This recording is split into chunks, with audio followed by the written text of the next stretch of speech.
Dies war ein Trüber, verregneter Oktobermorgen, als ich meinen Begleiter, Mr. Sherlock Holmes, am Erkerfenster unseres Wohnzimmers in der Baker Street 221b stehen sah. Draugen hing dichter Nebel über dem Kopfsteinpflaster, verwischt die Umriss. Vorbeifahrender Kutschen anholt die Stadt in ein graues Leichentuch. Holmes, dessen hager Gestalt sich als Silhouette vor der Scheibe abzeichnet, worked ungemlich nachdenklich, seine scharfen Augen fixierten die Wechseldunkelheit. Ich war gerade von meiner Morgenrund zurückgekehrt, als in der Türklingelte an die Feucht still sie riss. Wenig Augenblick später erschien Mrs. Hudson mit gegurktem Gesicht. Ein Herr mit sie sprechen. Mr. Holmes, verkündigt sie.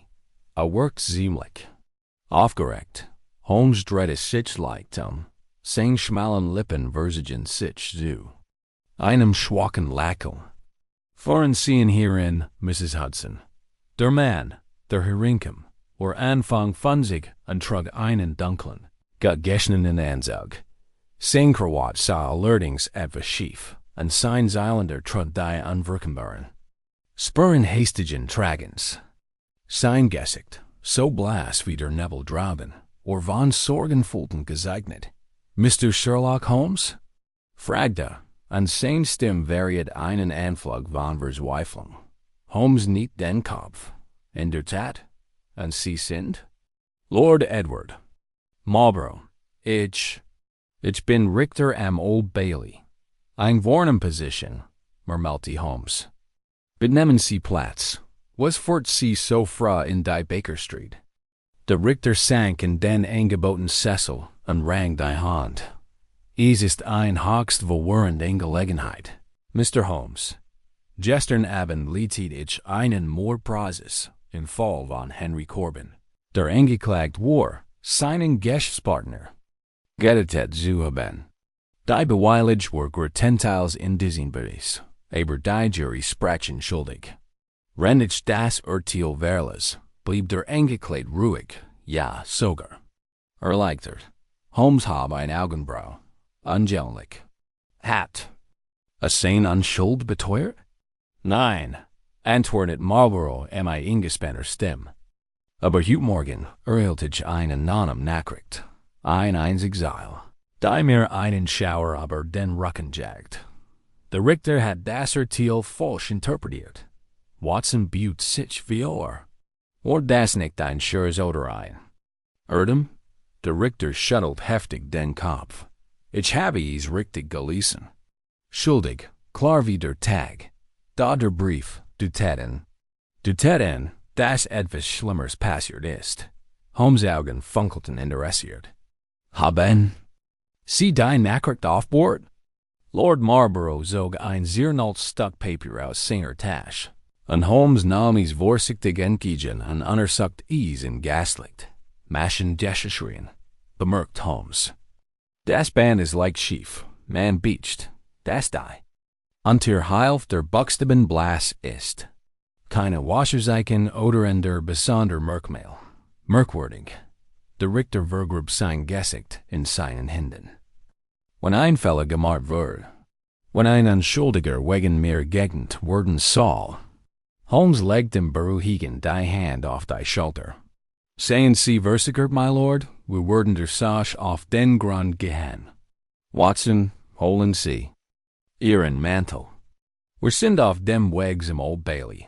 Als Holmes noch hat an Stock griff, strahlte vor Entschlossenheit, die seinen beeindruckenden Intellekt variiert. Was auch immer im Vorabend im Gerichtssaal geschehen war, eins war bereits klar. Das Urteil birgt ein Rätsel, und Sherlock Holmes wird nicht ruhen, bis die Wahrheit ins Licht gebracht hat. Renn das Taxi durch die Regennissen Straßen. Zum Old Bailey vor, blieb Holmes, wie üblich, still. Sein Finger waren aneinander gelegt, und sein markantes Profil wurde von gelegentlichem Flackern des Gaslichts in den Schaufenstern erhellt. Lord Marlborough sah gegenüber, und seine Nervesenergie wurde sich in ständigen Klopfen seines Spazierstocks auf den Holzboden des Taxis dort. Ich wag dies. Das Schweigen zu brechen. Sicherlich, Holmes, war der Brief nicht weiter. Als ein grosser Streik? Das Urteil wurde öffentlich verkündet, in Anwesenheit des Gerichts under Geschworenen. Holmes warf mir einen Blick zu. Seine Augen leuchteten trotz des trüben Wetters. Bedenken Sie die Fakten, Watson. Ein zum Tod verurteilter Mann reagiert ruhig, ja sogar erleichtert. Dann deutet eine anonyme Nachricht darauf hin, dass das Urteil falsch interpretiert wurde.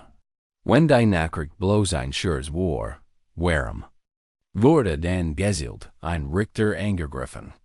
Und warum wurden Injustiziertem angedeutet, anstatt die Unschuld des Manns direkt zu beteuern? Lord Marlborough lag schließlich bitter auf. Das dachte mir auch, Mr. Holmes. Deshalb bin ich zu Ihnen gekommen. Die Öffentlichkeit vertraut meinem Urteil. Wenn ich einen Fehler gemacht habe, wird mich das ruinieren, und was noch wichtiger ist, ein unschuldiges Leben kann verloren gehen. Holmes nickt. Genau. Hinweis auf Fehler im Justizsystem, insbesondere aus zuverlässiger Quelle. Können nicht ignoriert werden. Ich gehe davon aus, dass Corbin selbst der Urteilsverkündung Wiederberufung eingelegt, noch Protest eingelegt hat? Nein, kein Wort, antwortet Marlborough. Ich sah mich nur mit einer seltsamen Gelassenheiten. Fast so, als was der etwas, was wir anderen nicht wussten. Wir erreichten den Old Bailey, und Holmes endlich das Taxi. Drinnen angekommen, wurden wir von Inspektor Lestrade begrüßt, der seinem Stirnrunzel noch zu erteilen, die beunruhigende Nachricht bereits gehört hat. Ah, Holmes, Dr. Watson, begrüßt uns Lestrade. Ich habe von dieser Sage mit den Notizen gehört. Scheint etwas weit hergeholt, finden Sie nicht? Holmes legt lediglich einen Finger auf die Lippen, und wir drei folgten Lord Marlborough in das Richterzimmer. Der Raum mit seinen hohen Fenstern und den feierlichen Holzballen wirkt irgendwie bedrückender als sonst. Holmes nahm Platz und bedeutet dem Richter, die Vergänge vom Vorabend im Detail zu schildern. Der Fall war, zumindest oberflächlich. Betrachtet, eindeutig, begann Marlborough. Corbin und sein Partner Arthur Blackwood besiegen ein Textilfabrik in Whitechapel. Blackwood wurde mit sehr Moro aufgefunden. Sein Schädel von einem schweren eisernen Briefbeschwor. Eingeschlagen. Corbin, der aber der Leech nicht aufgefunden worden, behauptet, habe seinen Partner so gefunden. Die Bürger war von innen verschlossen, und Corbin besitzt den einzigen Schlüssel. Lestrade warf ein. Es gab auch einen Zeugen. Einen Fabrikarbeiter namens Josiah Trent, der schwor, Corbin Kurs vor dem geschützten Todeszeitpunkt des Büro betreten zu sein.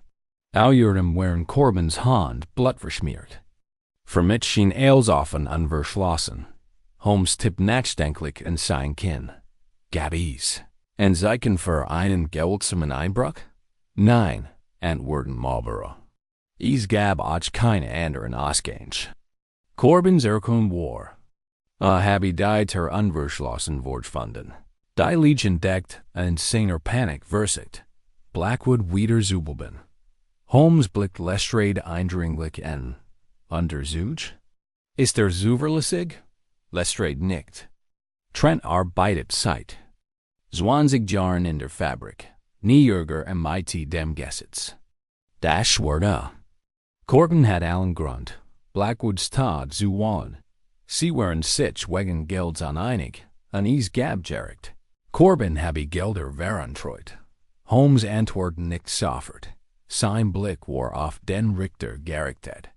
Sagen Sie mir, Ihre Lordschaft, wie würden Sie Corbins Verhalten während des Prozesses beschreiben? Zirk getreten, antwortet Marlborough. Bestritt die Beweis nicht an sich durch keine großen Emotionen. Abgesehen von seiner eigentümlichen Ruhe bei der Urteilsverkündung. Faszinierend, murmelte Holmes. Standoff an ging mit verschränkten Händen im Zimmer. Auf und ab. Lestrade, ich würde gern den tattert sein. Genauer gesagt das Büro in der Fabrik. Ich vermute, wir finden dort etwas, Gasbischer aber sehen wurde. Lestrade zigert. Wir haben es bereits gründlich untersucht. Holmes warf ihm einen durchdringenden Blick zu. Ich zweifle nicht an Ihrer Sorgfalt, Inspektor Emer dieser. Fall erfordert ein andere Art der Prüfung.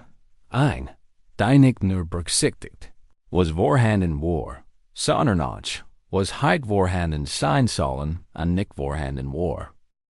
Widerwillig stimmt Lestrade zu, und innerhalb einer Stunde waren wir auf dem Weg nach Whitechapel.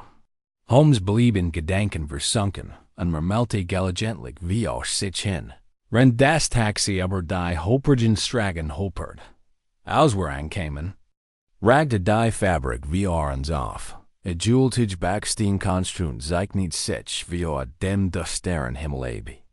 Die Arbeiter gingen mit ernster, eifriger Arbeit umher. Gesichter waren von Muttigkeit gezeichnet. Wir wurden vom Vorarbeiter, einem stämmigen Kerl namens Reginald Shaw, empfangen, der uns mein vorsichtigem Misstrauen mustert. Wir sind hier, uns Mr. Blackwoods Büro anzusen, verkündigt Lestrade. Shaw, fort uns durch ein enger Korridor, bis wir das kleine Büro im hinteren Teil der Fabrik erreichten. Dieter die noch immer das Siegel des Polizisten trug, wurde geöffnet, und wir traten ein. Holmes machte sich sofort und die Arbeit und ließ seinen scharfen Blick über die Szenerie schweifen. Das Büro war schlicht, nur einschreitig. Ein paar Stuhl und ein großer Schrank voller Papier. Auf dem Boden lag der eiserne Briefbeschwer, noch immer mit getrocknetem Blut befleckt. Holmes buckte sich, ihn zu untersuchen. Dann wandte seine Aufmerksamkeit dem Schreibtisch zu. Interessant, murmelte Watson, acht auf das Staubmuster auf dem Schreibtisch. Fällt dir etwas Merkwürdiges auf? Ich blickte blinzelt auf die Oberfläche. Sie sieht uneben aus, als wir vor kurzem etwas bewegt wurden. Genau. La Pause bericht wird jedoch nicht aus dem Büro entwendet. Warum wurde der Schreibtisch dann nach Blackwoods Tod zerstört?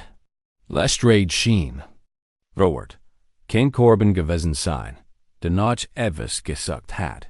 Holmes lächelte schwach. In der Tat, oder jemand ganz anderes. Ich habe eine Theorie, aber sie muss noch bestigt werden. Lestrade, ich möchte Josiah Trent noch einmal befragen.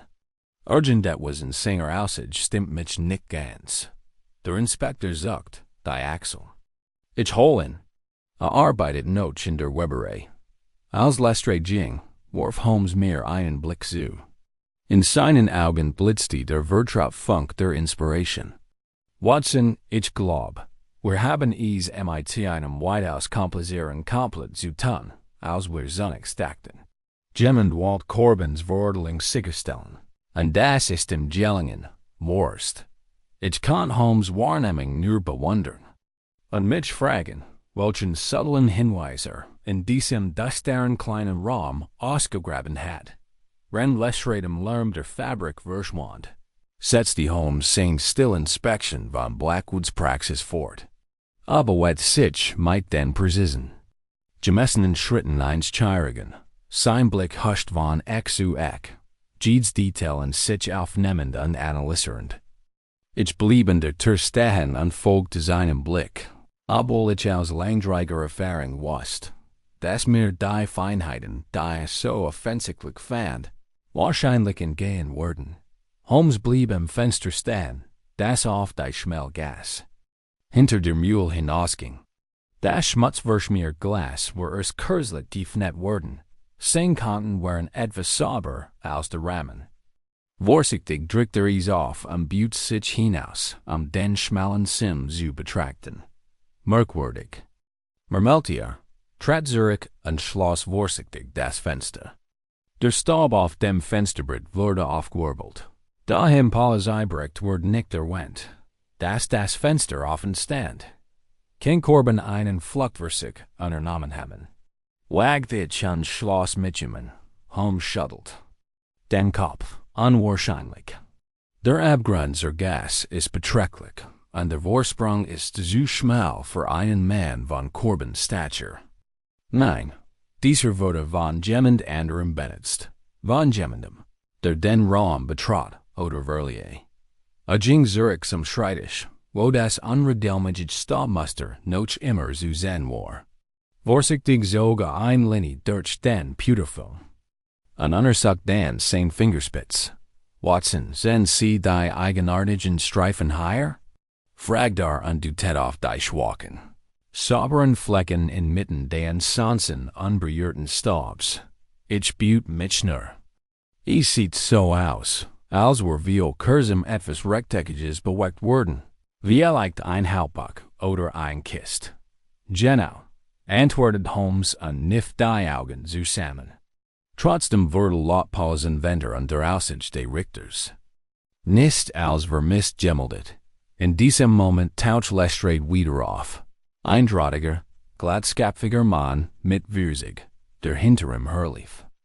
Der Neuankömmling hat die rauen Hand und den mudden Gesichtsausdruck eines Manns, der in hart Arbeit geübt war. Warf Holmes einen nervösen Blick zu. Dann senkte den Blick, als ward ein Suffrage Rouge. Mr. Trent, nehm ich an? Sagt Holmes und trat mit scharfem Blick vor der Fabrikarbeiter Knick-Knapp. Jawohl, Sir, das bin ich. Holmes verschränkt die Hand auf dem Rücken. Sein Großgestalt überragt den kleineren Mann. So viel ich weiß, wären. Sie neben Corbin der Letzt, der Mr. Blackwood lebend gegessen hat. Trents Blick wandert zu dem fleckigen Briefbeschwer auf dem Boden und dann zurück zu Holmes. Das stimmt, Sir. Ich habe Corbin in der Nacht, als ermordet wurde, in Mr. Blackwoods Büro gehen sehen. Ich war auf dem Weg zum Heizungskeller, als ich vorbeikam. Holmes' Blick wurde scharf. Wie viel genau? Es muss kurz. Not schieben gewesen sein, Sir. Ich erinnere mich. Weil gerade die Nachtschicht anfing. Haben Sie urgent etwas aus dem Büro gehört? Nachdem Corbin des Büro betreten hat? Trent zögert und dreht die Cap in seinen Händen. Nein, Sir. Ich habe nichts gehört. Ich habe nur gesehen, wie sich die Tür hinter ihm geschlossen hat. Holmes büht sich leicht wie Seine Stimme wurde fast zu einem Flüstern. Und Sie sind ganz sicher, dass die Tür geschlossen war? Trent runzelt die Stirn und hat sichtlich Mühe, sich in die Einzelheiten zu erinnern. Ja, fest verschlossen. Ich erinnere mich, weil ich es seltsam fand. Mr. Blackwood ließ es normalerweise angelehnt, außer wenn einer Besprechung war. Holmes' Gesichtsausdruck blieb ausdruckslos. Da ich bemerkt, wie leicht die Jane zusammen ist. Ein Zeichen davor, dass gerade einen Verdacht bestigt hat. Danke, Mr. Trent. Das war fürs erste als. Sagt Holmes und endlich den Mann mit einer Handbeutung. Als Trent Zurich in die Weberei schlürft, warf Lestrade Holmes einen verwirrten Blick zu. An? Haben Sie etwas Nützliches gelernt? Holmes lächelte schwach. Ziemlich viel, Lestrade, aber viel's davon abhängt, was nicht gesagt hat. Lestrade runzelt die Stirn. Müssen Sie immer in Rätseln sprechen, Holmes? Überhaupt nicht, antworten Holmes mit leichter Stimme. Bedenken. Sie, Trent behauptet, Corbin 7 Uhr ins Büro kommen gegessen zu haben. Danach hat nichts mehr gehört. Und das, aber Blackwood Schädel Einblick mit einem schweren Briefbeschwer eingeschlagen wurde. Einschlag, der sicherlich einen Schrei oder Einschlägerei ausgelöst hat. Lestrade kratzte sich am Kopf. Vielleicht hat Corbin in von hinten geschlagen? Holmes' Lächeln wurde breiter. Vielleicht, aber warum schliet dann die Tür und verschwindet durch das Fenster? Nein, Lestrade, ich glaub, wir haben es in einem komplizierten Szenario zu tun. Einem, mit dem es mehr geht als nur einen hitzigen Streit über Finanzen. Ging Zurich zum Schreibtisch, Sein Finger strichen aber die verstreuten Papier, bever bei einem kleinen, in Letter gebunden Tagebuch stehen blieb. Schlug is auf, aber flog. Die ersten Seiten an Gabby's Meer. Watson, notieren Sie sich dies Eintrag, sagt da. Offenbar hat Blackwood sein Geschäft detailliert dokumentiert. Anschuldig mehrer Meinungsverschiedenheiten mit Corbin. Das Altemerweis gibt dies ein Loch. Maria T.A.G. Kurzvr seinem Tod fällen Tagebuch. Lestrade Runzelt. Die Stern. Glauben Sie, jemand hat deren herumfuscht? Maglitsch, and worded Holmes unklappt das Tagebuch zu. Aber ich vermute, die fällenden Eintrag wurden nicht entfernt. Corbin zu schützen, sondern ihn zu bellassen. Richtet sich auf, sein Augen glänzten vor Jagdfieber. Lestrade, ich brauche Zugriff auf Blackwoods Finanzunterlagen. So ein vollständiges List seiner Geschäftspartner. Auch ihrem möchte ich genau wissen, woraus Corbin von seinem Tod profitiert hat. Lestrade suchte, nicht aber, dem klar war, dass Holmes im bereits mehrere Schritt voraus war. Na Shams, murmelte aber ich hoffe, Sie jagen nicht irgendwelchen Schatten hinterher. Dieser Fall ist schon kompliziert genug. Holmes lächelte nur, als wir das Dusterboro verlegen. Sein langen Schritt trugen in. Zügig zum Ausgang. Als wir wieder in die schmutzig, geschäftige Welt der Stragen von Whitechapel eintreten, stand ich aber sein unfehlbare Konzentration, welch Wahrheit auch immer in den Mauern der Mühle verborgen lag. Ich war überzeugt, dass Holmes sie bald ins Licht bringen würde und damit auch das Geheimnis hinter der mysteriösen Notiz. Die einen Richter der Old Bailey, so buenrehit, HTT dot, am nächsten Morgen wären wir wieder in der Baker Street. In unseren Zimmern duftet es nach frischem Kaffee und Pfeifenrauch. Holmes, der kaum geschlafen hat, war bereits tief in die Analyse. Der Notizen vertieft, die nach unserer Rückkehr aus der Fabrik hastig gekritzelt hat. Sah im Schneidersitz in seinem Sessel und trommelte mit den Fingern einer Hand auf seinem Knie. Rendieren der einen Stapel Dokumente aus Blackwoods Büro balancierte. Watson, sagt abrupt, und sein Stimme durchschnitt die still. Wir müssen das Grieger nicht bedenken, indem sich unser unglücklicher Mr. Corbin verstrickt sieht. Ich blickt von der Morgensitzung auf. Sie glauben also, dass Corbin unschuldig ist? Holmes' Augen funkelten vor Intensität, was darauf hinderte, dass sein Verstand einer verborgenen Logik folgt. Das habe ich nicht gesagt. Ich behaupte lediglich, dass der Fall, so wie dargestellt wird, unvollständig ist. Bedenken. Sie, was wir wissen, Blackwoods Tod, die Bellesten Lage und der Corbin sich befand, und die seltsam ruhig Akzeptanz seines Schicksals. Das ist nicht das Verhalten eines Schuldigen, zumindest nicht eins, der keine Ass im Raum hat. In diesem Moment unterbrach uns ein scharfes Klopfen an der Tür. Mrs. Hudson kam herein und trug ein Telegramm auf einem silbernen Tablet. Holmes nahm es entgegen und überflog die Nachricht mit süßem von Augen. Es ist von Lestrade, sagt und reicht mir den Zettel. Trent vermisst. Ist heute Morgen nicht zur Arbeit erschienen. Der Vorarbeiter meldet, habe ich gestern Abend den letzten Lohn kassiert. Adress für zu leerstehende mich aus. Der Werkzeug ist geflohen. Sollen wir ihn verfolgen? Holmes lehnt sich mit halb geschlossenen Augen zurück, als winkte die Folgen ab. Interessant. Unser Jude scheint sich rar gemacht zu haben. Aber, warum ist geflohen, wenn einfach die Wahrheit gesagt hat? Fragt ich, genau. Antworten Holmes und presst nachdenklich seine dünnen Finger zusammen. Es deutet darauf hin, dass Trents Aussage kein bloßer Berg der Irrignis war, sondern ein sorglich ingeniertes, vielleicht sogar Wanjins Schauspiel. Bevor ich antworten konnte, schwang die Tür wieder auf an Lestrade. Selbst schritt herein, Sein Mantel noch feud van Morgenable. A Worf seinen Hut auf den Stander und setzte sich Holmes gegenüber. Sein Gesicht zu einem grimmigen Ausdruck verzigen. Nun, Holmes, sagte, ich hoffe, Sie haben ein paar Eiden. Dieser Fall Enkeleidens. Holmes nickt mit ausdruckslosem Gesicht.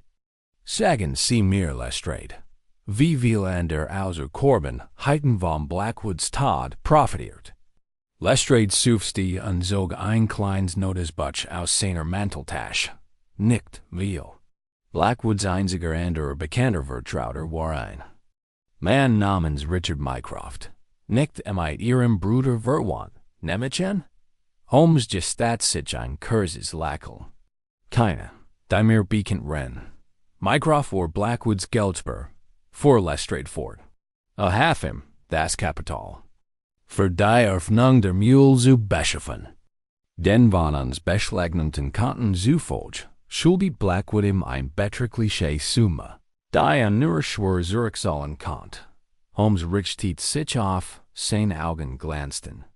Jetzt wird uns langsam klar, was Sache ist.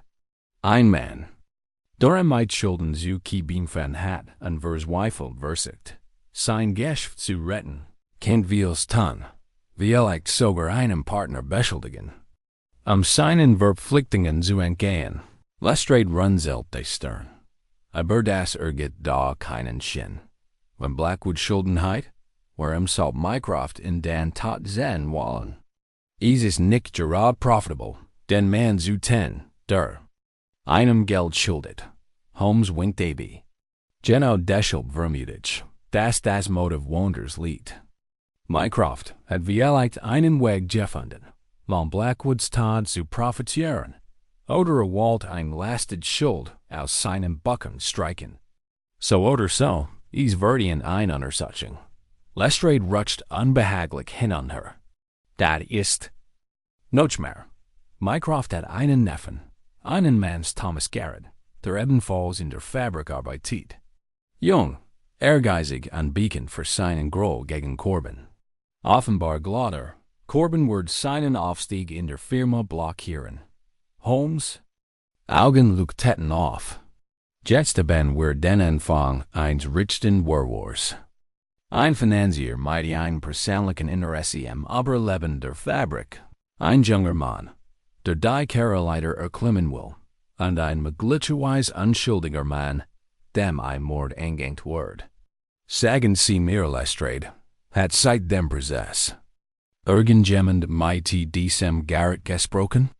Nein, gab Lestrade zu. Hielt sich bedeckt. Ich kann ihn herbringen lassen, wenn Sie möchten. Holmes erhob sich, und sein Großgestalt infiltriert sich zielstrebig. Nein, das Wort. Nicht sein. Watson und ich würden Mr. Garrett selbst einen Bessig abstatten. Ich habe den Verdacht, dass das letzte Stück dieses rätselhaften Puzzles liefern kennt. Auch Lestrade erhob sich, und ein Anflug von Erleichterung huscht über sein Gesicht. Also gut, Holmes, aber lassen Sie mich nicht zu lange umklären. Ich möchte nicht, dass noch ein Wertkicker verschwindet, bevor wir der Sache auf den Grund gehen. Holmes lächelte dann und amüsiert. Keine Angst, Lestrade. Ich vermute, der junge Mr. Garrett wird kooperativer sein als unser schwer zu fassender Fabrikarbeiter. Als Lestrade ging, griff Holmes nach seinem Mantel und Hut. Seine Beugung war scharf und präzise, als war in Gedanken schon beim Abschluss dieser vertragten Angelegenheit angelehnt. Komm, Watson, sagte und seine Augen leuchteten wie vor Freude. Das Spiel hat wieder begonnen, als wir die grauen geschwägigen Straßen Londons betreten, bekam mich ein vertrauensgefühl der Aufregung. Die Puzzletau fügten sich zusammen, und wieder einmal stand ich über die unheimlich geniale meines Freundes und Begleiters, Mr. Sherlock Holmes. Die kalte Londoner Morgens hing unsinn, als wir das bescheiden Reihenhaus in der Mortimer Lane errichten, wo Thomas Garrett Einblick wohnt. Durch die Rugeschwurst, strange halt des Klappern von Vertikarn, und gelegentlich das Bellen eines streunenden Hunds. Holmes, der das Gebüt bereits mit scharfen Augen nach Anzeichen neuer Aktivität abseckt. Trat in Deiter und klopft mit seinem Spazierstock scharf dagegen. Nach einer Kursen. Versigering nach Deiter auf und gab den Blick auf einen jungen Mann en 20 frei, mit sandfarbenem Haar, einem dünnen Schnurrbart und einem nervösen, huschenden Blick. Zagert, als sah, und umklammert den Tormen fester. Mr. Garrett, nehm ich an? Sagt Holmes hifflich, aber bestimmt. Garrett zagert, sein Adam sapful whip nerves. Ja, und wo sind Sie? Ich bin Sherlock Holmes, und das ist mein College Dr. Watson, antwortet Holmes und trat vio, den jungen Mann darin zu hindern, Deiter zu schlägen. Wir möchten MIT in, aber den verstorbenen Mr. Blackwood sprechen. Garrett's Gesicht erblickt, und einen Moment lang befürchtet ich, a Wort wegrenen. Dann nach einem kurzen Blick die Strage, entlang trat Zurich und ließ uns hinein. Das Inner des Hauses war klein, aber ordentlich, und ein schwacher Duft von Pfeifenrauch lag in der Luft. Garrett bittet uns, im engen Salonplatz zu nehmen, wo ein einzelner Gaslamp flackern Schatten auf die Abgenutzte Tapet warf. Warum geht es hier? Fragt Garrett mit seinen Händen, wenn der drei kleine Gläser Brandy aus einem Sideboard einschenkt. Holmes nahm das Glas entgegen, trank aber nicht. Sein Blick war auf unseren Gastgeber gerichtet. Ich war direkt sein, Mr. Garrett. Mir ist zu Ohren gekommen, dass Onkel, Richard Mycroft, und Mr. Blackwood finanziell verbunden war, und dass sie selbst kein besonders freundschaftliches Verhältnis zu dem verstorbenen Mühlenbesitzer hatten. Garretts Gesicht zuckt, ein Muskel in seinem Kiefer spannt sich an. Ich weiß nicht, wovon du redest. Ich had nicht mit Blackwoods Tod zu tun. Holmes stellt sein Glas auf den Beisteltisch und buht sich leicht wie erlegt. Aber sie müssen zugeben, es ist merkwürdig, dass ausgerechnet der Mann, mit dem sie Blick wegen ihrer karriere Ambition aneinander dritten sind, ein so gewaltsames findet. Und nur wenig Tage später sind sie sich nun bereit, von seinem Tod zu profitieren. Garrett's Hand starrte auf halbem Weg zu seinem Mund. Der Brandy schwapp gefgrutsch in seinem Glas. Was meinst du? Holmes knifft die Augen zusammen, und in seinen grauen Iris blitzte ein ruberisches Licht auf. Ihr Onkel wurde einen überblicken Thiel seiner Investition in die Fabrik zurückfordern, der Blackwood nun weg ist. Und Sie, Mr. Garrett, rennen in einer günstigen Position. Sollt Corbin ebenfalls von der Bildfläche verschwinden. Garrett's Glas klirrt scharf gegen den Tisch, als es abstellt. Du irrst dich, flüstert unwürden Notchblasser. Ich will Blackwood nicht tot sehen. War kein guter Mensch, aber ich habe ihm nie etwas beäskunst. Holmes lehnt sich zurück, ohne den Blick abzuwenden. Sagen Sie mir, Mr. Garrett, wo waren Sie in der Nacht von Blackwoods Ermordung? Garrett's Augen flackerten, und leckt sich nervs die Lippen. Ich war in der Fabrik und habe im Büro am Ende Fleurs von Blackwoods noch ein paar Rechnungen fertig gemacht. Ich bin gegen halb gegangen. Holmes lächelte schwach. Merkwürdig. Das ist ungefähr die Zeit, in der Corbin behauptet, Blackwoods Leech entdeckt zu haben.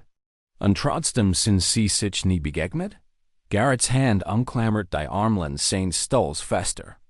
Nein, ich glaub nicht. Ich habe geguckt aus seinem Büro, Garrett, aber ich habe mir nicht dabei gedacht. Blackwood arbeitet oft bis spät in die Nacht und schrie die Buckeren oder stritt sich mit die selbst aber sollen. Holmes buht sich vor. Seine Augen funkelten vor Interesse. Geschrei, sagen Sie, und das haben Sie vom Flur ausgehört? Garrett. Zagert, dem sein Feller zu spät auffiel. Na ja. Wie lijkt nicht direkt schrein, aber laut stimmen. Is war ein angespannt Zeit für das Unternehmen. Verstehen Sie? Holmes hab sich plötzlich. Sein groß Gestalt warf einen langen Schatten auf den zitternden jungen Mann. Danke, Mr. Garrett. Sie waren sehr hilfsbereit. Ich glaub, unsere Angelegenheit ist hier abgeschlossen. Garrett starrt in ein cyclic Wort über Holmes plötzliche Veränderung. Das ist alles? Wurst, erwidert Holmes und setzt die Schwungvoll seinen Hut auf. Aber ich rate. Innen, für weiter Fragen verfügen zu bleiben. Ich vermute, wir werden sie bald wiederbräuchten. Ohne eine Antwort abzuwarten, verließ Holmes den Raum. Sein Mantel bauscht sich hinter ihm wie ein dunkler Umhang. Ich folgte ihm eilig und blieb nur kurz stehen, Garrett beruhigen zu suchen. Als wir auf die Straße kamen, konnte ich mein Neugier nicht länger zurückhalten. Holmes, sagte ich, als ich ihn eingeholt had, was war das denn? Du scheinst ihn bei einer Lüge ertappt zu haben, aber du hast ihn nicht weiter bedrängt. Holmes' Schmählippen versen sich zu einem zufriedenen Lächeln. Genau, Watson. Garrett verbeugt etwas, aber es muss nicht unbedingt schuld sein. Ich glaub, weiß mehr über Blackwoods Angelegenheiten, als es geben möchte. Und dieses Wissen kann für diesen Fall entscheidend sein. Wir bogen die Eck. Der Feuchtwind peitscht in unseren Manteln. Holmes winkt ein Vorbeifahrens. Taxiherren, sein schrilles Pfeifen durchschnitt den morgendlichen Lärm. Wohin jetzt? Fragt ich. Als wir ins Auto stiegen, dort Holmes lehnt sich zurück und schloss nachdenklich die Augen. Zu Mycrofts Büro. Ich vermute, dort finden wir das Fällenpuzzleteil. Als das Taxi in den Nebel davon rattert, konnte ich nur darüber spekulieren, welche neuen Entwicklungen uns im Zentrum dieser immer komplizierter werdenden Verschwörung erwarten würden. Der Morgenabel hat sich noch nicht gelichtet, als unser Taxi durch die verwinkelten Straßen Richtung Finanzviertel rattert, wo Richard Mycrofts Büro in einem stattlichen, aber schlichten Gebäude in der Lombard Street untergebracht war. Holmes schwieg neben mir. Sein Gesicht zu dem vertrauten Ausdruck tiefer Konzentration versigen. Die Augen zusammengekniffen, als würde bereits die Geheimnis analysieren. Die Arme entflocken wollte, als wir aus dem Taxi stiegen, hielt Holmes. Innen ließ seinen Blick auf die imposant Steinfacet vor uns ruhen. Wir gehen hier vorsichtig vor, Watson. Mycroft ist kein Narr. Und wenn ein dieser verwirkelt wird, würde ein gefährlicher Gegner sein. Ich folgte ihm die Marmortreppe hinauf. Das scharf Klicken unserer Schuhe halt vom polierten Boden weiter, als wir das Gebäude betreten. Ein uniformiger Portier fuhr uns in den dritten Stock, wo wir vor einer dunklen Mahoganietür standen. Unter ein kleinen Messingtafel hing, Mycroft, Finanzdienstleistung. Holmes fnied an zuzeigern Deiter. Wir wurden von einer bebrüllten Sekretärin begrüßt. Einer streng wirkenden Frau mit streng gestecktem Haar und einer sorgfältigen gebügelten Blouse. Sie mustert uns misstrauisch über den Rand ihrer Brille. Mr. Mycroft ist in einer Besprechung. Wirkendit sie ohne Umschweif. Holmes nahm seinen Hut und sein Stimme schnitt wie ein Klinge durch die Luft. Sagen Sie ihm, dass Sherlock Holmes und Dr. Watson angekommen sind. Ich glaub, Zeit für uns finden. Die Augen der Sekretärin weiten sich kurz. Bevor sie aufstand und ihr Schuh klackerten rasch auf dem polierten Boden, als sie im Hinterzimmer verschwand. Augenblick später schwang die Tür auf. Und ein großer, dünner Mann Anfang 50 trat heraus. Sein kantiges Gesicht wurde von ergründem Haar und einem ordentlich gestutzten Bart umrahmt. Rückt seinen nie verzurrt, und seine scharfen Augen verengten sich. Als Holmes ansah, Mr. Holmes, sagte und streckt seine lange, nackige Hand aus. Welcher gebert mir diese. Holmes griff die Angeboten Hand. Sein Griff war fest, aber nicht verweilend. Eine Angelegenheit von beiderseitigem Interesse, Mr. Mycroft. Würden Sie uns bitte ein paar Minuten Ihrer Zeit schenken? Mycroft zigert. Sein Blick huscht zu mir. Mever Seat trat an uns in sein Gurgemiges Büro winkt. Der Raum, geskumpt von hohen Riegeln voller Geschäftsbücher und dicker Woser zum Finanzrecht, strahlt eine Atmosphäre cooler Effizienz aus. Ein masserer Schreitisch dominierte die mit. Dessen Oberfläche bis auf ein paar ordentlich. Jordany Papier und ein Messington-Tempes leer war. Holmes nahm unaufforderter Platz. Beut sich wie am Leg die Fingerspitzen aneinander. Ich ließ mich neben ihm auf dem Stuhl nieder und spürt die Nisternd. Spanning in der Luft deutlich. Sie haben zweifellos von Blackwoods bedauerlich Tod gehört. Begann Holmes nicht zu schend lassiger Stimme. Mycroft presst die Lippen. Zusammen. Natürlich. Ein höchst bedauerlicher Vorfall. Manch kaum überraschend, angesichts der rücksichtslosen finanziellen Gegebenheiten des Manns. Holmes lächelte schwach. In der Tat, und da wundert man sich über den Zeitpunkt. Blackwood, der Kurs vor dem finanziellen Ruhestand, wurde praktischerweise eliminiert, als sein Schulden ihren Höhepunkt erreichten. Mycrofts Augen verringten sich. Willst du damit andeuten, dass ich in seinem Tod beteiligt war? Holmes lehnt sich zurück, ohne den Blick abzuwenden. Nicht direkt, vielleicht. Aber Sie hätten von seiner Entlassung erheblich profitiert, nicht wahr? Mycrofts Kiefer spannt sich und die Sehnen in seinem Nacken traten deutlich von seiner blassen Haut ab. Seien Sie vorsichtig, Mr. Holmes. Mein mir lässt sich nicht. Spagen.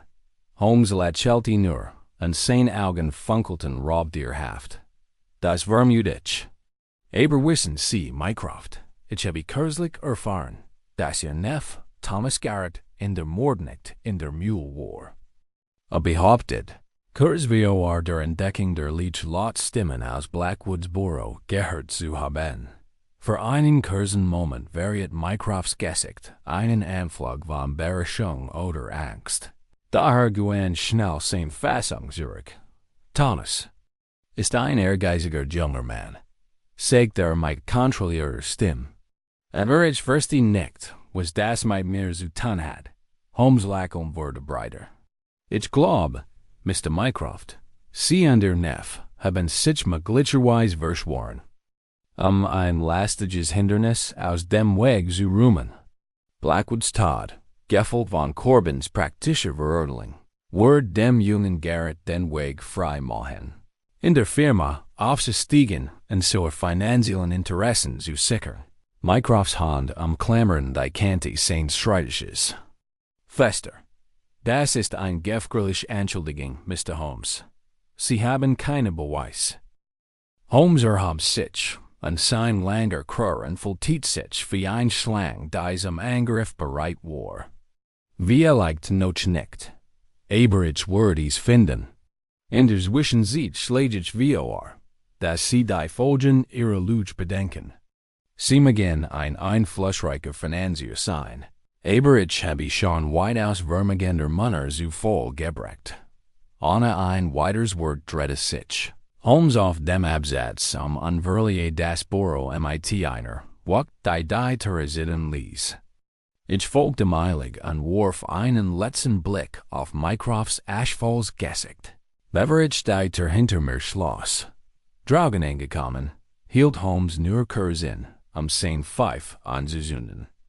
Der dann Rauchfäden umspielt sein scharfen Gesichtszug, als zum Treppenhaus marschierte. Holmes, sagte ich temlos und bemüht mich, mit seinem Tempo mitzuhalten. Glauben Sie, dass Mycroft in den Mord verwickelt ist? Holmes stieß ein blau-Rauchwolk aus. Seine Augen glänzten im Dämmerlicht des Flurs. Ich glaub, weiß viel mehr, als geht, Watson. Seine Reaktion auf Garretts Namen war bezeichnend, und sein Versig, den Verdacht abzulenken, war beständig. Ungeschickt, 9. Ich vermute, wir kommen dem waren Drahtseher dieses Komplets immer näher. Jetzt müssen wir nur noch das letzte Verborgen Bindeglied aufdecken. Als wir die Treppe hinuntergingen, spürt ich den vertrauten Nervenkitzel der Jad. In mir aufsteigen, mein Glaube an Holmes' Genialität erwacht erneut. Welch dunklen Geheimnis auch immer dieser verworrenen Verschwörung zugrunde lagen. Ich war mir sicher, dass mein Freund sie bald ins Licht bringen wird. Holmes und ich fuhren in einem schnellen, lautlosen Taxi zurück zur Baker Street. Das Raten der Räder auf dem Kopfsteinpflaster unterbrach unsere Gedanken. Holmes sah da, das Kinn auf sein langen, schlanken Finger gestützt, die Augen halb geschlossen, aber unwirkbar wachsam. Ich kennt dies Haltung schon einmal, die angespannte Spannung eines Geists, der ein Dutzend Fäden zu einem einzigen, unzertrennlichen Wandteppich zusammenwet.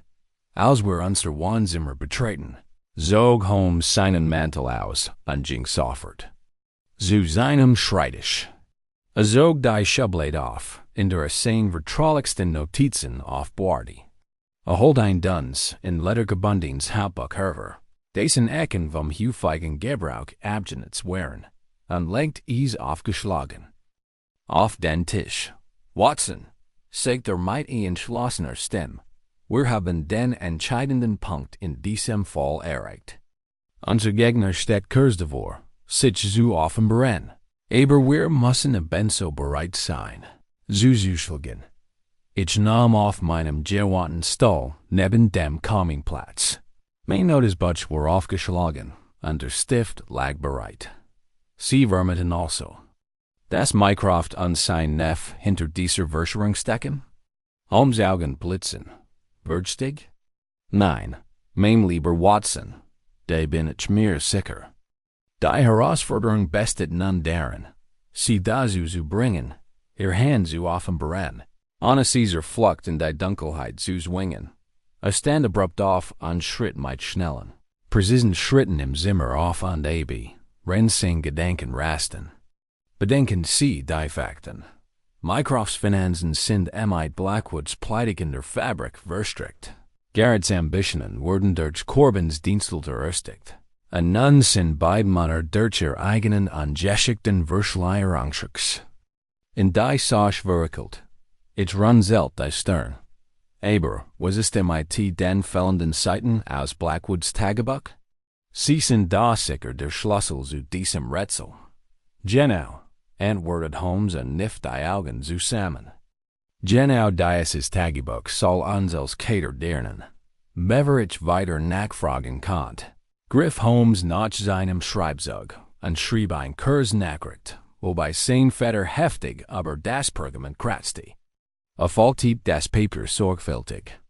Zusammen am Klingelte dem bei Mrs. Hudson. Aus unserer Vermieterin Ersching überreicht Holmes ihr die Nachricht. Mrs. Hudson, wenn Sie so freundlich, dies Nachricht in die Kanzlei von Mr. Richard Mycroft bringen zu lassen. Es ist äußerst dringend. Mrs. Hudson, deren Scarfaugen wie ein Nuger funkelten, nickt nap und verschwand die Treppe hinunter. Holmes wandte sich wieder mehr zu. Sein Gesichtsausdruck war ein Mischung aus grimmiger Entschlossenheit und sehnsüchtiger Erwartung. Ich habe Mr. Mycroft eingeladen, morgen Abend hier zu uns zu kommen. Bis dahin hoffe ich, die letzten Teil unseres Puzzles zusammengetragen zu haben. Ich büte mich viel. Mein Puls beschleunigt sich. Und was ist mir, Garrett? Holmes lächelte dann. Wird auch seinen Teil dazu beitragen, aber ich bezweifle, dass es erst erkennt, wenn es zu spät ist. Der folgende Tag die Merde grau und fut. Der Londoner Nebel hing hartnäckig wie ein Leichentuch über den Straßen. Holmes blieb zurückgesessen in seinem Arbeitszimmer. Sein Guide spielt gelegentlich eine traurige Melodie, während es sich auf die bevorstehende Konfrontation vorbereitet. Ich widme mich meiner Arztpraxis und meinen Gedanken schweifen. Nie weit von dem sich entfaltenden Drama in der Baker Street AB. Als die Virenbart stund, näher rückt, verließ Holmes sein Zimmer. Sein Gesicht war von eisiger Entschlossenheit geprägt. Mit schnellen Präzisenbewegungen rückte sein Krawatt zurecht, wobei sein langem Finger wie kaum unterdrückter Energie leicht zitterten. Watson, sagte und legt mir ein. Hand auf die Schulter. Ich muss Sie bitten, in dieser Angelegenheit als mein Stellvertreter zu fungieren. Ihre ständige Anwesenheit wird von unschätzbarem Wert sein, wenn der Moment der Offenbarung kommt. Ich nicht. Meine Nerven kribbelten wie vor Freude. Natürlich, Holmes, was immer du brauchst. Als die Uhr 7 schlug, wirken die das Klappern von Kutschenwaren Draugen, die Ankunft unseres Geistes. Augenblick später fort Mrs. Hudson Mycroft in Zimmer. Sein groß, heiter Gestalt stand im Tormen wie ein Gespenst aus einer düsteren Schauergeschichte. Trat langsam ein, sein Blick huscht durch den Raum, als Wort einen. Hinterhalt, Mr. Holmes, sagte Knapp unvorsichtig. Ihr Nachricht war just eindringlich. Holmes du tat auf den Sessel gegenüber. Benehmen Sie Platz, Mr. Mycroft. Ich glaub, wir haben viel zu besprechen. Mycroft ließ sich auf dem Stuhl nieder und trommelt nervös mit den langen Fingern auf seinem Oberschenkel. Ich nehme es geht die bedauerliche Angelegenheit. Von Blackwoods Tod? Holmes nickt, ohne den Blick von seinem Gast abzuwenden.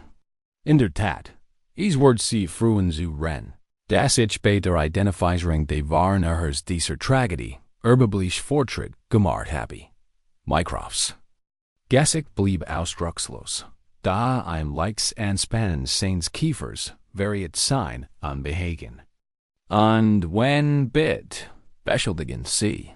Holmes büht sich wie seine Augen glänzten. Ich klage Sie, Mr. Mycroft, an Ihren Neffen Thomas Garrett der Verschwörung ins Richard Corbin einen Mord ansungen, den Sie selbst ingeniert haben. Mycrofts Hand umklammert die Armlehne seines Stuhls fester, sein natural worden ways.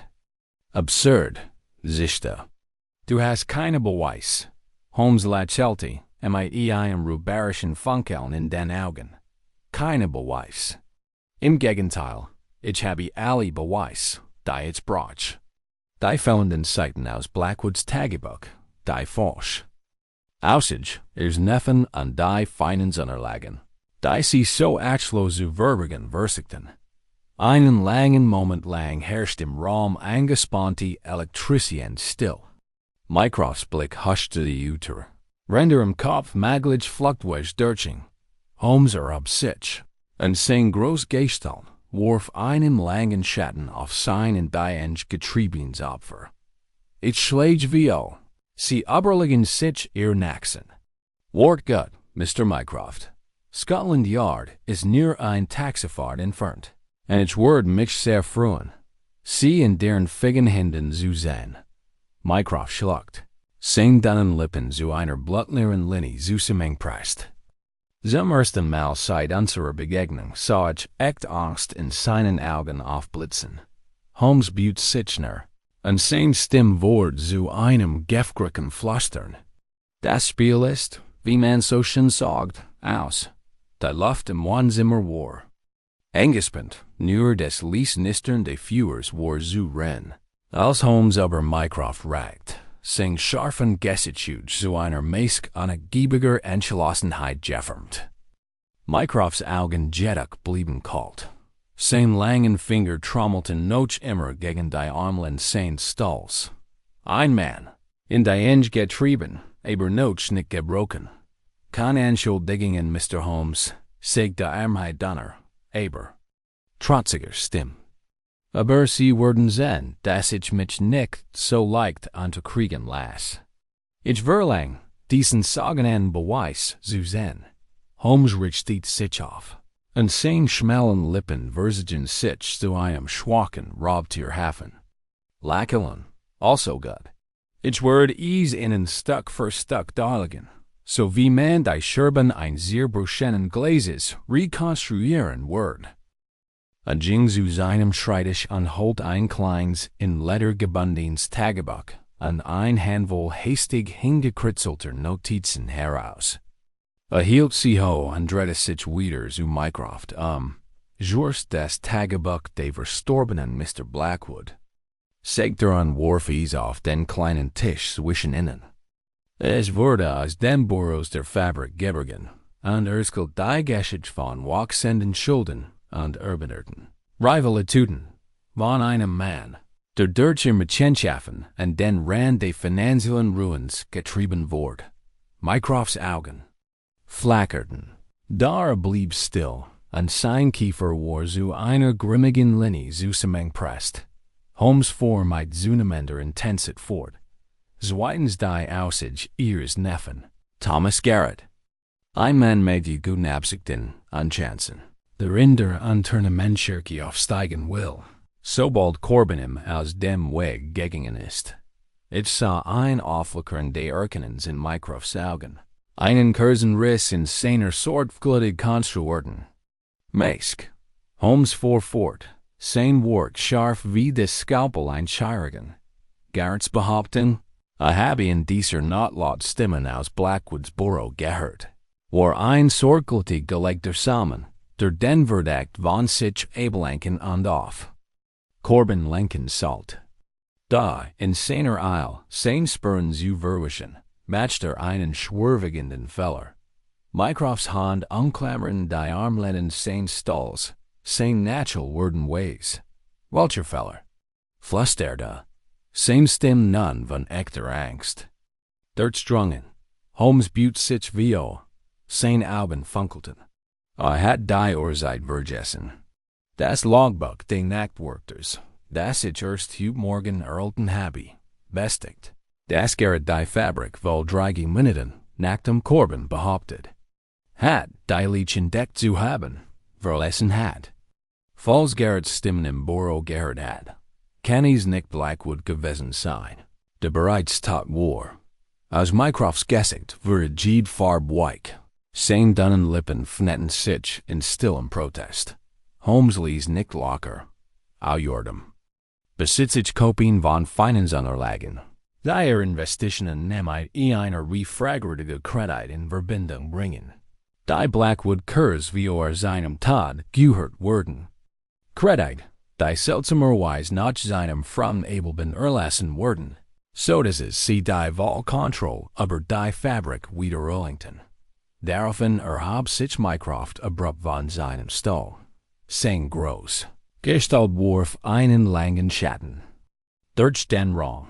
Sein Augen blitzen wie plötzlicher Verzweiflung. Du hast kein Recht, fatschte. Kein Recht, in meine Angelegenheiten einzudringen. Holmes trat einen bedrohlichen Schritt wie sein Gesicht war nur noch wenig Zentimeter von Mycrofts entfernt. Ich habe jedes Recht dazu, Mr. Mycroft. Denn Sie haben ein Verschwörung inszeniert, einen Mann zu ermorden, an einem anderen die Schuld für Verbrechen zu geben. Und nun das Letztstück, die gefälschten Brief Ihres Neffen, die Corbin praktischerweise in ein Komplott gegen Blackwood verwickeln. Entdeckt von meinem Freund Lestrade bei einer Routine Durchsicht der Fabrik. Mycroft Talmud Zurich. Die Hand in der Brust, sein Gesicht zu einem Ausdruck des Glaubens verzerrt. Einen Moment lang befürchtet ich, der Mann wird zusammenbrechen. Da fing sich wieder, sein Atem ging stasweis. Aber kontrolliert. Sie haben keinen Beweis. Flüsterte mit einer brüchiger Stimme. Kein Zuge, der dies Fantasy bestätigen kennt. Holmes lächelte, mit ihren kalten, triumphierenden Funkeln in den Augen. Ja, das Tuesday ich. Ich habe mir nämlich erlaubt, den jungen Garrett heute Abend zu uns einzuladen. In diesem Moment naht. Die Türen im Wohnzimmer auf, und ein bleichsten Gestalt trat ins Fuhrlicht. Thomas Garrett starrt seinen Onkel mit wahrer Schreck weit aufgerissenen Augen an, als stand ihm ein Geist gegenüber. Mycroft, stammelte, sein Stimme kaum mehr als ein Flüstern. Was ist das? Mycrofts Gesicht verzog sich. Zu einem Knurren, die Dunfassade der Höflichkeit zerbrach wie Glas. Du Narr, Sichte, zijn Augen blitzen wie wat. Du hittest dich fernhalten sollen. Du hast alles ruiniert. Gerrit taumelt Zurich en habab waren die Hand. Ich, was dies nicht. Ich habe nur getten, was du mir gesagt hast. Du hast gesagt, is were sicker. Corbin word die schuld auf sich nehmen. Niemand word. Is ge erfahren. Homstraat Zurich. Zijn Augen funkelten wie Argenatung. Als heider same buut, endlich erlicht. An de, mijn Herren, haben wir es. Das Gestinies, freimatig en alles wang abgelegt. Ich glaub, der Fall ist nun abgeschlossen. Im Raum herrscht fassungsloses Schweigen. Das nur durch das Nistern des Führers und das Mussem Atimen der beiden Männer wie ons unterbrochen wurde. Holmes wann sich mir zu, unsane scharfen. Gesichtstuge wurden für einen kurzen Moment weicher. Watson, rennt Sie so freundlich? Lestrade zu ruffen? Ich glaub, seine Anwesenheit ist nötig, die schmutzige Angelegenheit zu binden. Ich nicht. Mein Herz klopft wie Erleichterung und Bewunderung für die Beispielos genialit means Fruns. Als ich ging, warf ich einen. Letzten Blick auf die beiden zerschmetterten Gestalten wie dem Kaminführer. Ich sorgfältig Giewabings Netz auszuschauen, warnen von der unnachgiebigen Clinch von Sherlock Holmes. Vernunft zerfits worden. Lestrade treff innerhalb einer Stunde. Sein Stiefel klatschten scharf auf den polierten Boden der Baker Street 221b, als unser Wohnzimmer betrat. Nahm die Schien, mighty ein scharfen Einnahmen wahr. Sein Blick wandert zwischen dem blassen, zitternden Garret und dem Aschfallen. Mycroft hinangher. Dar mit gesenktem Kopf und sitzenden Händen in einen Sessel gesunken war. Holmes stand neben dem Kamin. Sein groß, schlank Gestalt war vom flackernden Führerschein umrahmt. Sein Gesichtsausdruck war von cooler Zufriedenheit. Geprägt. Ich stand neben ihm. Mein Herz rast noch immer von der Intensität der Konfrontation. Mr. Holmes, sagt Lestrade, zog seinen Hut und nahm die angespannte Atmosphäre wahr. Ich habe Nachricht erhalten. Sie behaupten, den Blackwood-Mord aufgeklärt zu haben? Holmes nicht den Kopf und deutet auf die beiden Männer wie Arm. In der Tat, Inspektor. Ich präsentiere Ihnen Richard Mycroft. Den Drahtzieher dieser schmutzigen Verschwörung und seinen unglückseligen Komplizen Thomas Garrett. Lestrades Augen weiten sich und sein dichten Brauen zogen sich unglaubwürdig zusammen. Mycroft? Aber, ich had Corbin für den Täter gehalten. Die Beweis gegen ihn schienen stickelstig. Holmes lächelte dann, und seine Augen glänzten wie Zufriedenheit über das gelöste Rätsel. Ein clever List, Inspektor, aber ein, die. Den scharfen Auge eines geschulten Beobachters nicht gerecht wurde. Corbin war nur ein Schackfigur in Mycrofts Plan, ein Sündenbock, der die Hauptlast seiner Verbrechen tragen sollte. Rende und sein Nef die Kontrolle über Blackwoods scheitern Firma übernahmen. Lestrade trat via. Sein Kiefer war grimmig, als Mycroft mit einer Mischung aus Wut und Entkauschung betrachtet. Stimmt das? Sie haben Blackwood ermordet, ihre Investitionen zu schützen. Mycrofts Kopf schnellt hoch, seine Augen blitzen wie plötzlicher, verzweifelter Wut. Ich habe getan, was ich tun musste. Forschte, und sein Dunneker zittert wie Wut. Blackwood war ein Narr und hat sein eigenes Geschäft ruiniert. Ich habe lediglich Schritt unternommen, mein Interessen zu wahren. Garrett wimmert. Sein Dunnerkörper zittert, als wie hat dem Führer auf die Knie sank.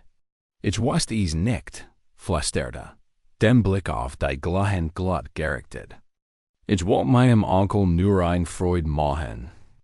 In der Firma aufsteigen. Ich heit nie gedacht, das ist so willkommen Wort. Holmes trat vio. Sing Stimm schnitt wie ein Klinch durch die stickige, erstickende Luft. Esperanz. Dein Selbstmitleid, Garrett. Du bist genauso mitschuldig in diesem Verbrechen wie dein Onkel. Und dein Versik, Korben die Schuld in die Schuhe zu schieben. Offenbaren ein Fähigkeit, die deinem Ehrgeiz in nichts nächstet. Lesred richtet sich auf, sein Gesicht verhartet. Sich, als noch seinen Handschellen griff. Ich braucht schriftlich Erklärungen von Ihnen beiden. Ich vertrau darauf, dass Sie sich nicht wehren würden, Mr. Mycroft. Mycroft bracht ein bitteres, humorloses Lächeln stand. Sein stolzen Zuge wirkte nun hol an niedergeschlagen. Welch Wall habe ich? Ren Lestrade Mycrofts. Dann Handling verselt, wann ich sich Holmes mir zu. Sein scharfen Gesichtszüge wurden für einen kurzen Moment weicher. Watson sagt the Lies, ich glaub, unsere Arbeit hier ist fast abgeschlossen. Ren Sie so freundlich an. Würden mir mein Geich holen? Ich brauch einen Moment zum Nachdenken. Ich nicht.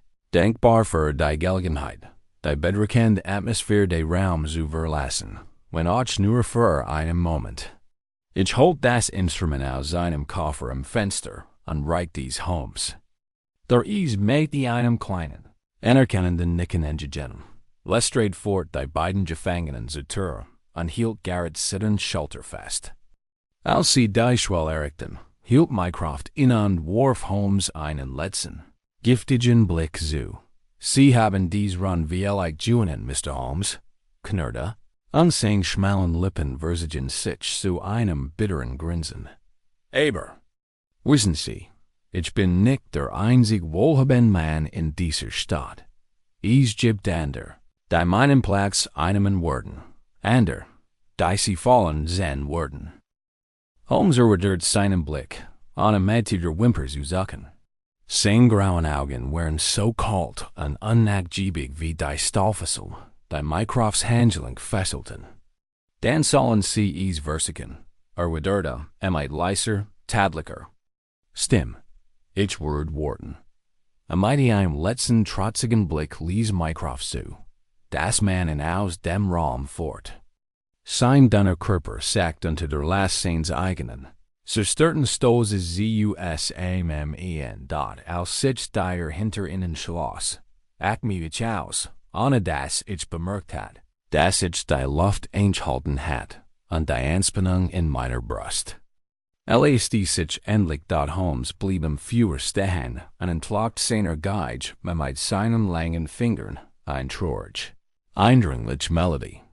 Die Teen stiegen und fielen wie das letzte Flüstern eines stirbenden Winds, und ihr melancholischen Klung halten durch den dunklen Raum. Lange Zeit schwiegen wir, nur Holmes' sanft, schmerzliche Klung waren zu ren, schlieglich. Like der die Geige beiseite, und blick mich mit einem schwachen, mutten Lächeln an.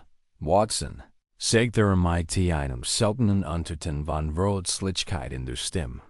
Ein weiterer Fall hat seinen Abschluss gefunden. Und da kann ich mir einer gewissen Melancholie nicht erwehren, wenn es zu Ende geht. Denn selbst die größten Erfolge haben ihren Preis.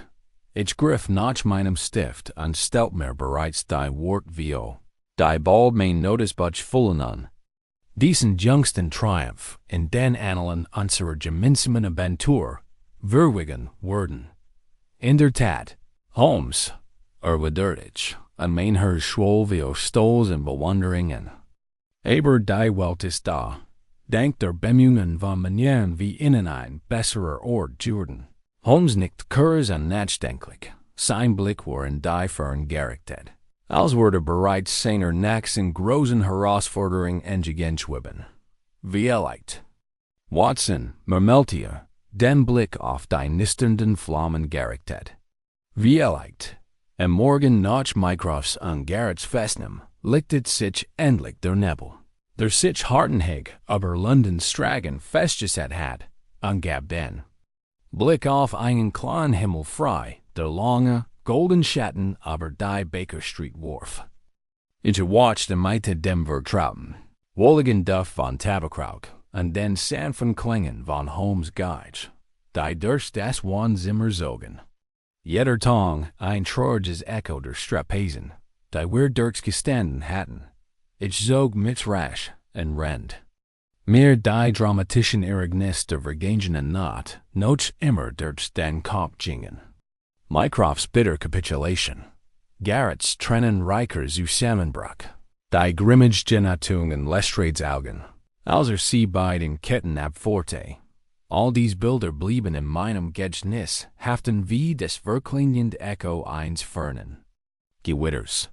Als ich das Wohnzimmer betrat, stand Holmes im Fenster. Sein lange schlank Gestalt hab sich vom hellen Morgenlicht ab. Senkt sein Geige, und sein scharfer Blick traf mich mit ihrem schwachen, wissenden Lächeln. Ah, Watson, sagt Mitleichter aber von einer subtlen Müdigkeit durchgegangen. Stim, Sie sind endlich aufgestanden.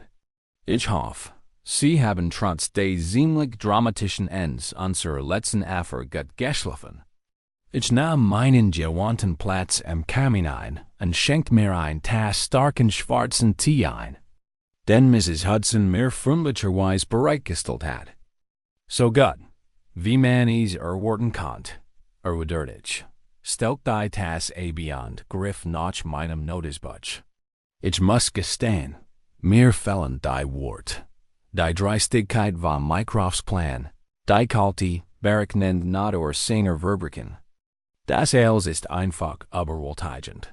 Holmes lächelte schwach und nahm seinen Platz am Kaminsims wieder ein. Sein langen Finger spielten geisteswest mit den Segen seiner Geige. In der Tat, mein lieber Watson. Es ist ein Erinnerung daran, dass selbst der noch ohnehin respektabelste Mann die dunkelsten Geheimnisse bergen kann. Hielt in. Und sein scharfen Gesichtszug wurden durch einen Für in untypischen Anflug von Selbstbestimmung weicher. Und da empfand ich ein Guss Genatung. Einen solchen Mann wie Gericht gebrecht zu haben. Denn wenn wir die Unschuldigen nicht verteidigen und die Schuldigen nicht entlarven können, welchen Zweck hat dann unsere Arbeit? Ich büte mich den Stift aber der frischen leeren Seat meines Notizbuchs. Sie müssen mir erlauben, dies Geschichte vollständig niederzuschreiben, Holmes. Die Öffentlichkeit hat ein Recht darauf, von ihrem bemerkenswerten Schlussfolgerung an ihrem furchtlosen Streben nach Gerechtigkeit zu erfahren. Holmes Geschichte, und sein Grauen. Augen funkelten mit einem seltenen Anflug echter Belustigung. Wie Sie wünschen, mein Freund. Aber ich vermute, dass die Öffentlichkeit mein Methoden etwas unkonventional finden kennt. Ich muss dabei lächeln, denn die Vertrautwurm unserer gemeinsamen Kameradschaft vertrieb die letzten Spuren von Anspannung aus meinem Kopf. Während ich die ersten Zeilen meines Berichts kritzelt, legt Holmes sein Geige beiseite, ging zu seinem Schreibtisch und holte einen kleinen, gefalteten Zettel aus der obersten Schublade. Betrachtete in einen Moment lang mit ihren durchschaubarem Gesichtsausdruck, bevor in mir reicht. Ich faltete den Zettel auseinander und überflog rasch die sauber präzise Handschrift. Es war ein Kursnachricht von Lestrade, geschrieben. In seinem typisch schroffen Stil. Mycroft und Garrett wurden offiziell des Mords in Blackwood unter versiegten Verleumdung von Richard Corbin angeklagt. Ich dachte, Sie würden es zu schätzen wissen, dass Ernie Gerechtigkeit herrscht. Mein Dank gilt wie immer Ihrer unschätzbaren Unterstützung. Ich blickte auf und sah, wie Holmes mich beobachtete. Seine scharfen, intelligenten Augen strahlten. Wie still im Stolz. Sehen Sie, Watson, sagte lehnt sich in seinem Stuhl zurück und zündet mit einer einzigen, fliehenden Bügen sein Pfeifen. Selbst das kleinste Rädchen im großen Getrieb der Justiz kann einen Unterschied machen, wenn es richtig geführt wird. Einen langen Moment lang saßen wir in freundschaftlichem Schweigen da. Das Nistern des Führers und das entfernt Klappern der Pferdekutschen waren die einzigen Geräusche, die still unseres Wohnzimmers störten. Schließlich büht sich Holmes vor, und seine Augen funkelten vor neuer Energie. Und jetzt, mein lieber Watson, brauche ich neue Belenking. Vielleicht einen Opernbessig oder einen Tag. und dem ich die eigentümlichen Gewohnheiten der schillingsten Bewohner der Stadt erforsch. Was meinst du dazu? Ich lacht, an der Gedank dan hab mein Stimming. Das wird mich freuen, Holmes. Allerdings muss ich gestehen, dass ich vollkommen zufrieden bin, wenn unser nächstes Abenteuer etwas weniger gefährlich ist. Holmes Geschichte, sein schmales, scharfkantiges Gesicht wurde vom flackernden Führerschein erhellt. Keine Angst, mein Freund. Die Welt steckt voller Geheimnis. Die ist noch zu luften gilt. Und ich habe nicht die Absicht, mich auf meinen Lorbeeren auszuruhen. Denn habe sich an sein lange Gestalt infiltriert sich mit katzenartiger Anmut. Als zum Fenster ging und mit ne scharfen Augen die Gäste straight unter ihm absucht. Als ich ihn beobachtete, empfand ich ein Well der Dankbarkeit für diesen bemerkenswerten Mann, der mein engster Freund Jordan war, mein ständiger Begleiter in Gefahren und Entdeckungen. Welch Herausforderungen die Zukunft ausbringen möchte, ich wusste, dass wir sie gemeinsam in derselben unerschütterlichen Entschlossenheit meistern würden, die uns durch so viel Prüfungen übergebracht hat, und mit diesem tröstlichen Gedanken wandte ich mich wieder meinem Notizbuch zu. Die Wort flossen nun frei, als ich das letzte triumphal Kapitel unseres jüngsten Abenteuers niederschrieb.